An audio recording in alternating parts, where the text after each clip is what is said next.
Hi friends, இன்றைக்கி beetroot பொரியல் எப்படி செய்கிறதுன்னு பார்க்கலாம் வாங்க. ரொம்ப ஈஸியாகவும் இருக்கும், டேஸ்ட்டாகவும் இருக்கும்.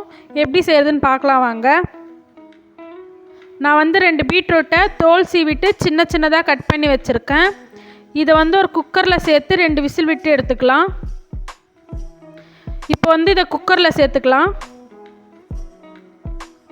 எல்லா பீட்ரூட்டையும் குக்கரில் சேர்த்துட்ட பிறகு சின்ன டம்ளரில் 3/4 டம்ளர் அளவுக்கு தண்ணி சேர்த்துக்கலாம். தேவையான அளவுக்கு உப்பு போட்டுக்கலாம். 1/4 ஸ்பூன் மிளகாத்தூள் போட்டுக்கலாம்.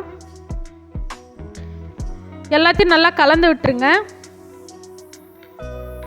இப்போ 2 விசில் விட்டு எடுத்துக்கலாம். ஒரு கடாயில் எண்ணெய் ஊற்றாமல் 2 காஞ்ச மிளகா போட்டு வறுத்துக்கலாம். உங்களுக்கு காரம் அதிகமாக வேணும்னா நீங்கள் இன்னொரு காஞ்ச மிளகா கூட போட்டுக்கோங்க. ஆல்ரெடி பீட்ரூட் வேகிறதுக்காக கொஞ்சம் மிளகா பொடி போட்டதுனால நான் 2 காஞ்ச மிளகா தான் எடுத்திருக்கேன். இப்போ வறுத்தாச்சு, எடுத்து வச்சுக்கலாம். இப்போ அதே கடாயில் நான் 100 கிராம் அளவுக்கு வேர்க்கடலை எடுத்திருக்கேன். இது நல்லா வறுத்து எடுத்துக்கலாம்.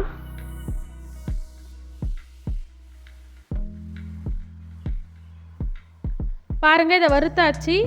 ஆற வச்சு தோல் எடுத்துட்டு ஒரு மிக்ஸி ஜாரில் சேர்த்துக்கலாம். ஆல்ரெடி வறுத்து வச்சுருக்க காஞ்ச மிளகாவை இதிலே போட்டு இந்த மாதிரி கொரன்னு அரைச்சி எடுத்துக்கலாம்.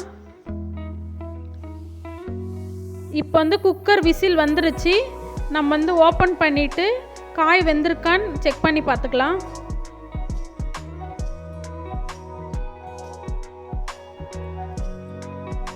பாருங்கள், காய் வெந்திருக்கு.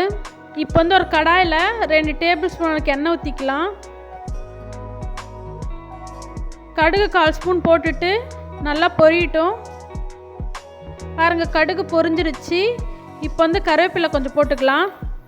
கருவேப்பிலை போட்ட பிறகு ஆல்ரெடி பீட்ரூட் வேக வச்சுருக்கோம் இல்லைங்களா, அதையும் அதுக்குள்ளே போட்டு நல்லா கலந்து விட்டுக்கோங்க. பீட்ரூட் வேக வைக்கும்போது கொஞ்சமாக தண்ணி ஊற்றணும் இல்லைங்களா, அந்த தண்ணி இதிலே ஊற்றிக்கோங்க. நீங்கள் பீட்ரூட் வேக வைக்கும்போது கொஞ்சமாகவே தண்ணி ஊற்றுங்க. நல்லா கலந்து விட்டுக்கோங்க. தண்ணி வத்துற அளவுக்கு நல்லா கலந்து விட்டுக்கோங்க. பாருங்கள், தண்ணி வத்துருச்சு. ஆல்ரெடி அரைச்சி வச்சுருக்க பொடியை இதில் போட்டு நல்லா கலந்து விட்டுக்கலாம்.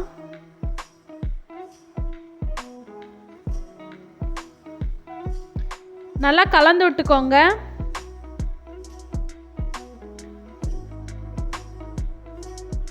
பாருங்கள், பீட்ரூட் பொரியல் ரெடி ஆகிடுச்சு. ரொம்ப ஈஸியாகவும் டேஸ்ட்டாகவும் இருக்கும். வீடியோ பிடிச்சிருந்தா சப்ஸ்கிரைப் பண்ணி லைக் பண்ணிக்கோங்க.